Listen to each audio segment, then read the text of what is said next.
Selamat datang di channel Alur Donghua. Sebelum menonton, silahkan subscribe, biar Mimin tambah semangat update-nya. Jintong, coba dan lihat apakah kamu bisa memperpanjang waktu kamu bisa tinggal di tubuh Pixiu, kata Han Li sambil menyerahkan Soul Armor Talisman.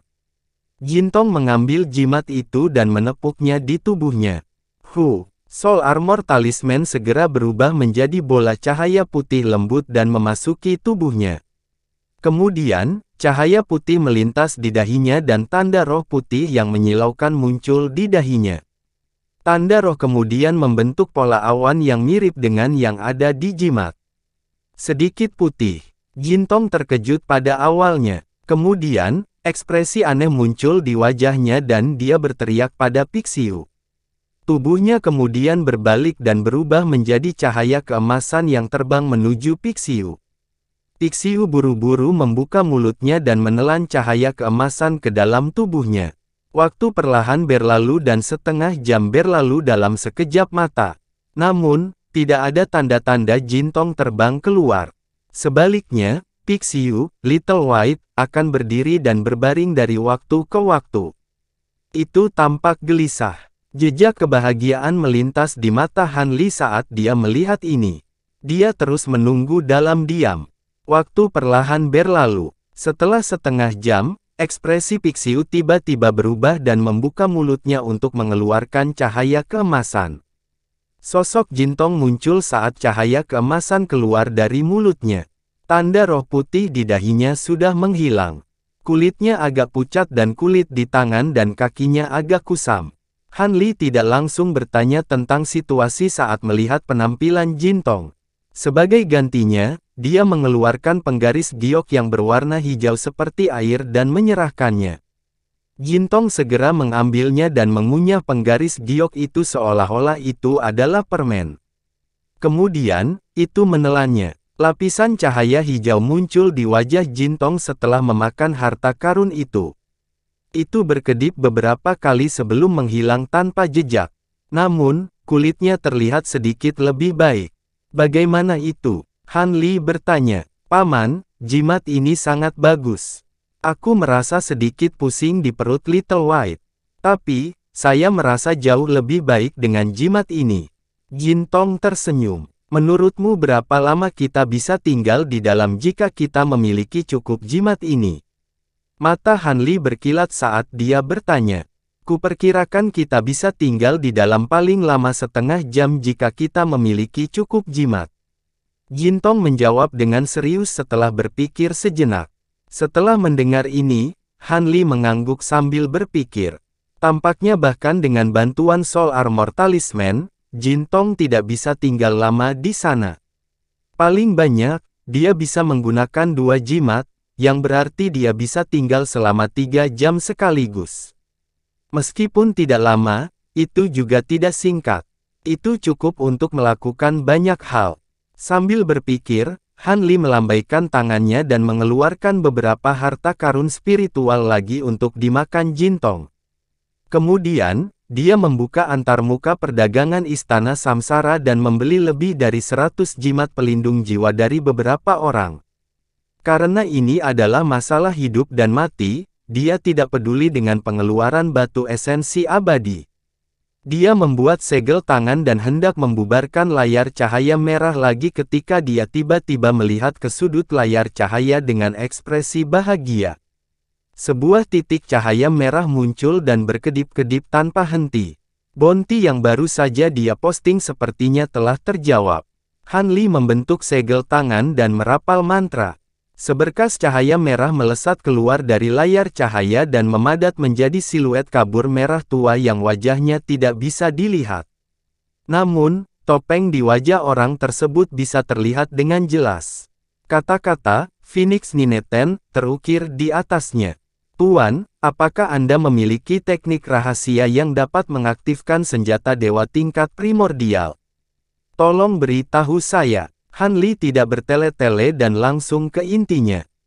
Sebelum aku menjawab pertanyaanmu, aku ingin tahu senjata dewa seperti apa yang ingin kamu aktifkan. Phoenix Nineten bertanya sambil terkekeh. Suara orang itu terdengar seperti laki-laki, tetapi nadanya tiba-tiba terdengar tajam. Senjata dewa terbang, jawab Han Li. Jadi begitu. Senjata dewa jenis ini tidak membutuhkan energi spiritual abadi yang tinggi, jadi lebih mudah untuk diaktifkan. Namun, saya ingin meminta Anda untuk memberi tahu saya tentang batasan di dalam senjata dewa terbang, kata Phoenix Nineten. Han Li mengerutkan kening ketika mendengar ini, tetapi dia tidak berbicara. Aku tidak mencoba mengorek rahasia senjata dewamu. Aku hanya tidak tahu tentang batasan di dalam senjata terbang. Aku tidak bisa merancang cara untuk mengaktifkannya untukmu, kata Phoenix Nineten. Han Li melirik Phoenix Nineten, tapi dia masih tidak berbicara. Kereta giok terbang ini milik Gong Sujiu. Pengaruh pengadilan surgawi menjangkau seluruh alam abadi, jadi dia harus sangat berhati-hati.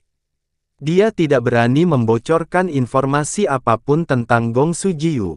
Namun, apa yang dikatakan Phoenix Nineten adalah kebenaran. Setelah beberapa saat merenung, Han Li memutuskan untuk memberikan penjelasan kasar kepada pria itu tentang pembatasan kereta terbang yang tidak terlalu dia kenal. Hehe, kereta giok terbangmu memang barang bagus. Pembatasannya cukup mendalam, tapi kebetulan saya mencoba-coba di dalamnya. Sejauh yang saya tahu, ada 3 metode yang memungkinkan Anda mengaktifkan lebih dari 80% kekuatan harta karun. Namun, setiap metode memiliki pro dan kontra sendiri. Phoenix Nineten menjelaskan kepada Han Li dan berkata setelah berpikir sejenak. Aku ingin mendengar detailnya. Mata Han Li berbinar. Phoenix Nineten tiba-tiba terkekeh dan berkata, "Yah, ketiga metode saya ini semuanya adalah teknik rahasia. Anda sepertinya tidak membayar cukup. Jangan khawatir, selama metodemu efektif, pembayarannya bisa dinegosiasikan." Jika hanya untuk pertunjukan, Han Li tersenyum. Phoenix Nineten tampaknya marah dengan kata-kata Han Li. "Jangan meremehkanku. Metodeku semuanya adalah teknik rahasia dari Gunung 100 Penciptaan. Bagaimana mungkin itu tidak berguna?" 100 penciptaan gunung, hati Han Li melonjak saat mendengar ini. Dia telah mendengar nama ini dari Ratu Penggerek Batang ketika dia berada di alam roh. Itu adalah kekuatan di alam abadi, dan teknik penyempurnaan 100 meridian yang dia kembangkan adalah teknik rahasia dari Gunung 100 Penciptaan. Dari kata-kata Phoenix Nineten, 100 Creation Mountain tidak tampak seperti kekuatan biasa. Phoenix Nineten menyadari bahwa dia telah kehilangan ketenangannya, jadi dia terbatuk dan berkata, "Ini adalah deskripsi dari 3 metode saya, serta pembayarannya. Anda dapat memilih mana yang Anda inginkan, rekan Taois." Setelah mengatakan itu, dia melambaikan tangannya, dan bintik cahaya merah keluar dari tangannya, membentuk 3 layar cahaya di udara. Setiap layar cahaya dipenuhi dengan kata-kata kecil. Han Li memusatkan perhatiannya dan melihat ke layar pertama. Metode di layar pertama adalah menggunakan teknik rahasia khusus untuk mengaktifkan energi spiritual dari harta abadi secara paksa. Ini akan menutupi kekurangan energi spiritual dari seorang kultivator dewa emas, yang memungkinkan pembatasan harta abadi mencapai 90%. Di ujung layar, ada label harga 5.000 batu esensi abadi. Alis Han Li berkerut saat dia mengarahkan pandangannya ke layar cahaya kedua. Metode pertama layak, dan menurut uraiannya, tidak perlu banyak persiapan. Selama seseorang mengetahui teknik rahasianya, seseorang dapat langsung menggunakannya. Namun, teknik rahasia ini juga sangat berbahaya bagi kapal terbang tersebut, dan tidak butuh waktu lama bagi kapal terbang tersebut untuk kehabisan energi spiritual.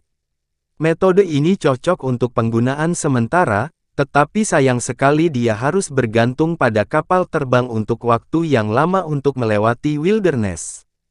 Metode ini tidak akan berhasil. Han Li kemudian mengalihkan pandangannya ke layar cahaya kedua, di mana matanya sedikit menyala. Metode di layar ini benar-benar berbeda dari yang pertama. Itu bukanlah teknik rahasia untuk mengaktifkan energi spiritual, tapi semacam teknik fusi unsur. Dengan menggunakan teknik ini, seseorang dapat untuk sementara menggabungkan energi spiritual dari beberapa dewa emas menjadi satu, hampir tidak menaikkannya ke tingkat dewa primordial, dan menggunakannya untuk menggerakkan kapal terbang. Efeknya adalah yang paling ideal di antara ketiga metode tersebut, karena dapat mendekati kekuatan penuh mobil terbang tanpa batas. Label harga dari teknik ini adalah 10.000 batu esensi abadi. Namun, ketika Han Li selesai membaca isi layar, hatinya tenggelam. Tentu saja, itu bukan karena harganya. Menurut deskripsi, untuk sepenuhnya menggunakan teknik ini, seseorang akan membutuhkan kekuatan setidaknya 3 dewa emas tahap akhir, atau lebih dari 8 dewa emas tahap menengah.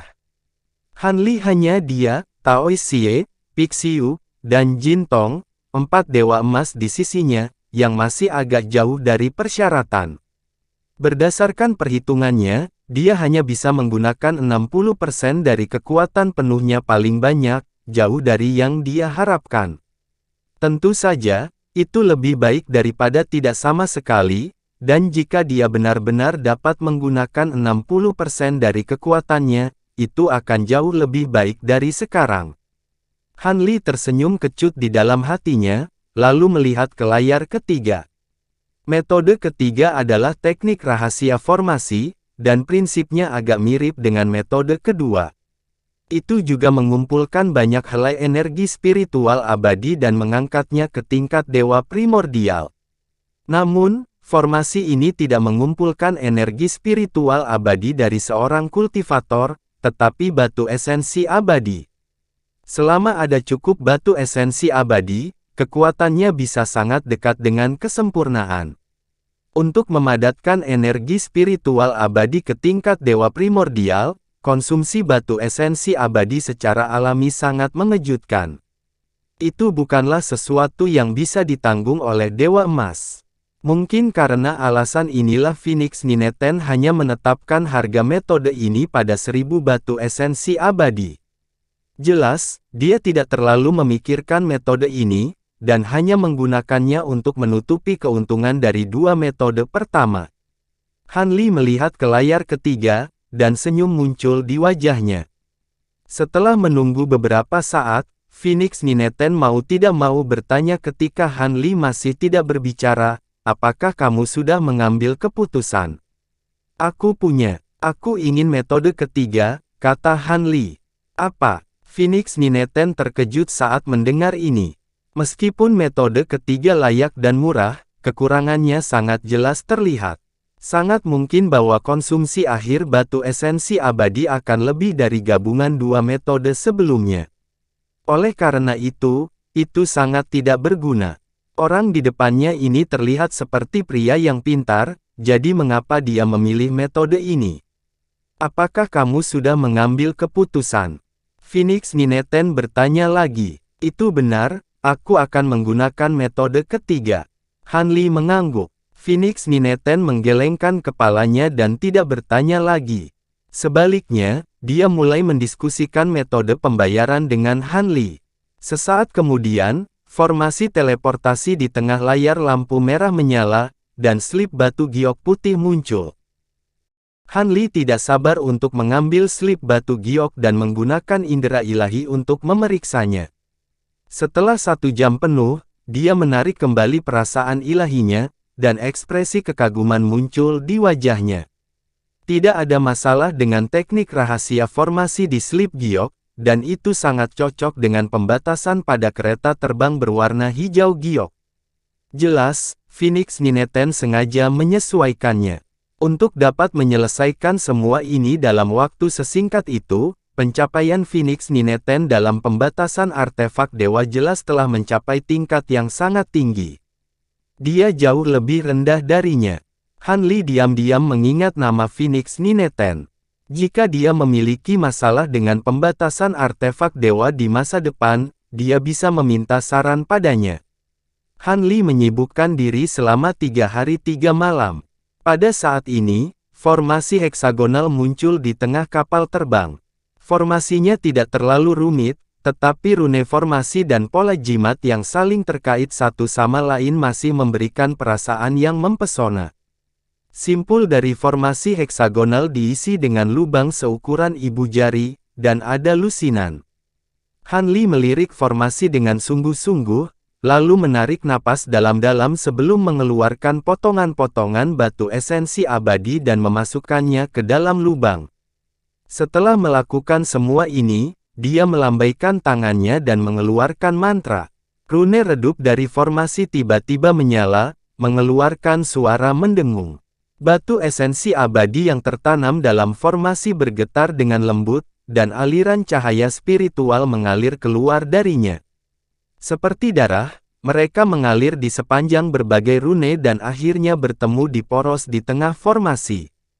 Dengan suara mendesing lembut, bola cahaya putih yang menakjubkan muncul di porosnya, memancarkan gelombang energi spiritual yang mencengangkan. Gelombang energi spiritual telah melampaui alam keabadian emas, mencapai alam kesatuan primordial. Han Li akhirnya menghela nafas lega saat melihat ini. Formasi tersebut tidak mengecewakannya, dan usahanya tidak sia-sia. Namun, konsumsi energi spiritual abadi sangat mencengangkan, dan dia dapat dengan jelas merasakan bahwa energi spiritual abadi dalam batu esensi abadi dalam formasi melemah dengan cepat. Lusinan batu esensi abadi sepertinya tidak banyak, tetapi mereka tidak akan bertahan lama. Han Li merasa hatinya sakit, tapi dia tidak terlalu memikirkannya. Setelah menyingkirkan Taoist Xie, yang mengendalikan kapal terbang, dia melantunkan mantra dan membuat segel tangan. Bola cahaya putih di poros formasi tiba-tiba memanjang seiring dengan gerakannya, berubah menjadi seberkas cahaya putih yang menyatu ke bagian depan kapal terbang. Rune roh di mobil terbang tiba-tiba bersinar terang, dan masing-masing bersinar beberapa kali lebih terang daripada saat Han Li mengaktifkannya. Cahaya hijau di sekitar kapal terbang melonjak dan berubah menjadi awan hijau cemerlang yang bergulung dengan keras. Kecepatan mobil terbang itu tiba-tiba meningkat beberapa kali lipat, dan melaju ke depan dengan kecepatan yang agak menakutkan. Di saat yang sama, badan kapal terus bergetar. Ini karena kecepatan kapal terbang itu terlalu cepat dan sudah melampaui jangkauan kendali Han Li. Peningkatan kecepatan yang tiba-tiba ini mengejutkan Jin Tong dan Pisiu, yang sedang tidur nyenyak di tanah. Mereka buru-buru bersembunyi di balik gerbong terbang, takut akan diusir. Wajah Han Li serius, matanya berkilat dengan cahaya biru. Pada saat yang sama, dia terus membuat segel tangan, mencoba yang terbaik untuk mengendalikan mobil terbang Zamrud itu. Seiring waktu berlalu, dia perlahan beradaptasi dengan kecepatan kilat mobil terbang itu. Baru pada saat itulah hatinya, yang telah menggantung dalam ketegangan, sedikit rileks. Dengan kecepatan seperti ini, akhirnya memberinya sedikit kepercayaan diri terhadap pengejaran yang mungkin dia hadapi di masa depan. Jin Tong, mulai sekarang, cobalah yang terbaik untuk tetap berada di perut Little White.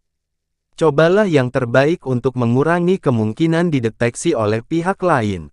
Sedangkan untuk Soul Armor Talisman ini, gunakan saat kamu benar-benar menghadapi bahaya.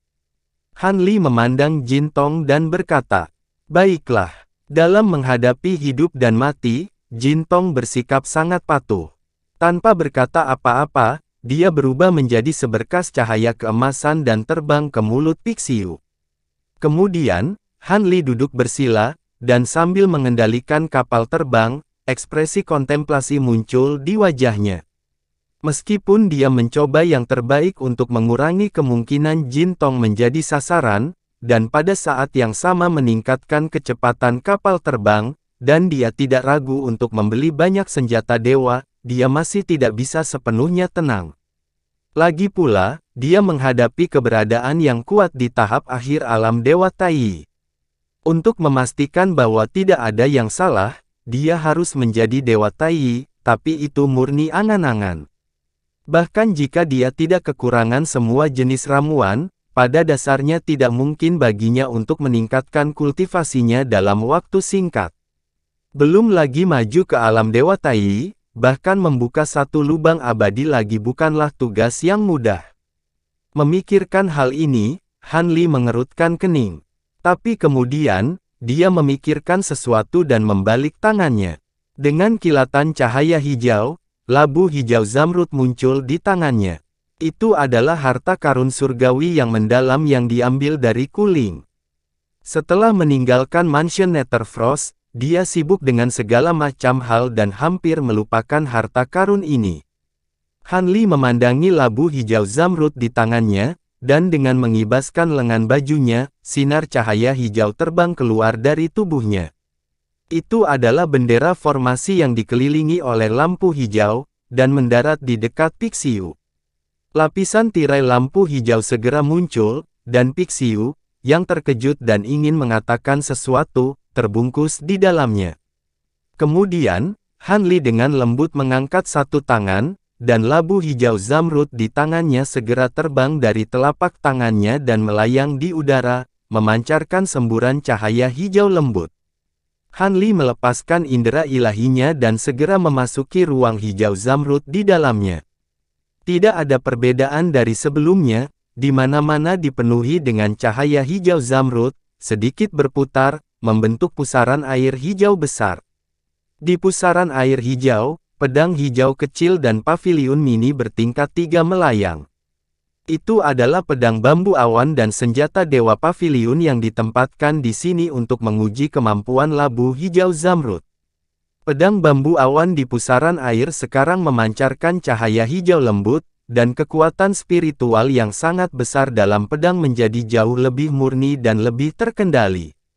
Kekuatan spiritual di paviliun mini juga sama, dan sepertinya menjadi lebih murni. Tidak lama kemudian, Han Li menarik indera ilahinya dari labu, dan ekspresi kontemplatif muncul di wajahnya. Sudah lama sekali, tapi pedang bambu awan dan paviliun mini masih baik-baik saja. Tampaknya tidak ada bahaya menempatkan senjata abadi di labu hijau zamrud. Dengan mengingat hal itu, Han Li mengangkat tangan dan melambaikannya. Cahaya biru menyala di depannya, dan 3 pedang bambu awan muncul. Dia menunjuk labu dengan tangannya yang lain. Permukaan labu hijau zamrud bersinar dengan cahaya hijau, dan itu memuntahkan cahaya hijau yang menyapu 3 pedang terbang dan menyimpannya di dalam. Dengan cara yang sama, dia memanggil pedang hangat awan bambu lainnya di tubuhnya dan menyimpannya ke dalam labu hijau zamrud secara berkelompok. Setelah melakukan ini, Han Li meletakkan labu di depannya.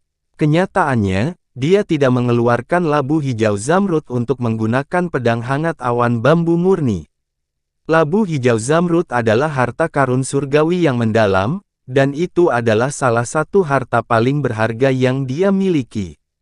Dapat dikatakan bahwa itu adalah yang kedua setelah Skywielding Phase. Meskipun harta ini tampaknya bukan harta karun surgawi yang mendalam tipe serangan, itu akan sangat membantu dalam berurusan dengan kumbang pemakan emas drakonik jika dia bisa sepenuhnya menyempurnakannya. Saat dia merenungkan ini, tatapan Han Li tertuju pada mulut labu. Dia menemukan bahwa warna labu itu lebih pucat daripada bagian lainnya, dan tampaknya ada sedikit cacat seolah-olah belum sepenuhnya matang. Ekspresinya berkedip sedikit, dan dia mengeluarkan Skywielding Phase. Ada setetes cairan hijau yang menggelinding di dalam vas, dan itu memancarkan cahaya neon yang redup. Han Li sedikit memiringkan Skywielding Phase, dan cairan hijau segera keluar, menetes ke bagian redup dari mulut labu hijau zamrud. Pada saat berikutnya, cahaya hijau pada labu hijau zamrud berkembang, dan menjadi beberapa kali lebih terang. Rune zamrud yang tak terhitung jumlahnya muncul di dalamnya, dan mereka berdenyut keras seperti air mendidih.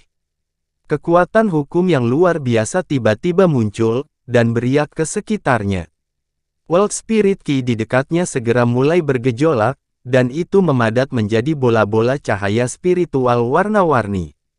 Gerbong terbang dengan cepat maju pada saat ini, dan cahaya spiritual ini langsung ditinggalkan oleh gerbong terbang, membentuk semburan cahaya 5 warna yang luar biasa di belakangnya.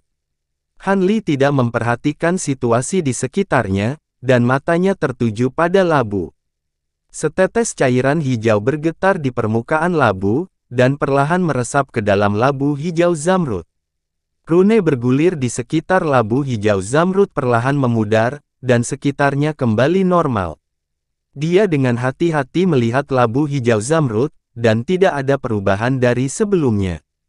Dia kemudian memeriksa situasi di dalam labu, dan itu sama seperti sebelumnya. Alis Han Li sedikit berkerut, tapi segera rileks. Kembali ketika cairan hijau telah dituangkan ke pedang-pedang roh surgawi yang mendalam, butuh waktu lama untuk itu berlaku, dan dia tidak sabar. Senyum mencela diri sendiri muncul di sudut mulutnya. Dia berdiri dan berjalan ke sudut gerbong terbang, di mana dia meletakkan formasi pembatas kecil dan meletakkan botol langit di dalamnya. Setelah selesai, Han Li berjalan kembali ke tempat asalnya dan duduk. Dia membuka mulutnya dan memuntahkan cahaya hijau yang membungkus labu hijau zamrud, menyerapnya ke dalam tubuhnya dan perlahan memberinya nutrisi. Waktu berlalu, dan sebulan telah berlalu dalam sekejap mata.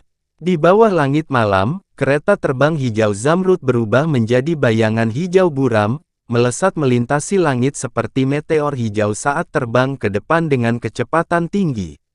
Di bawah kereta terbang adalah barisan pegunungan yang tak terbatas, dan jaraknya puluhan ribu mil dari Dark Star Canyon.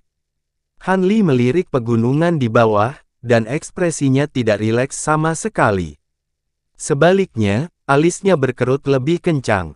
Selama sebulan terakhir, dia telah merasakan situasi Dewa Pemakan Emas ranah Dewa Primordial melalui Jintong.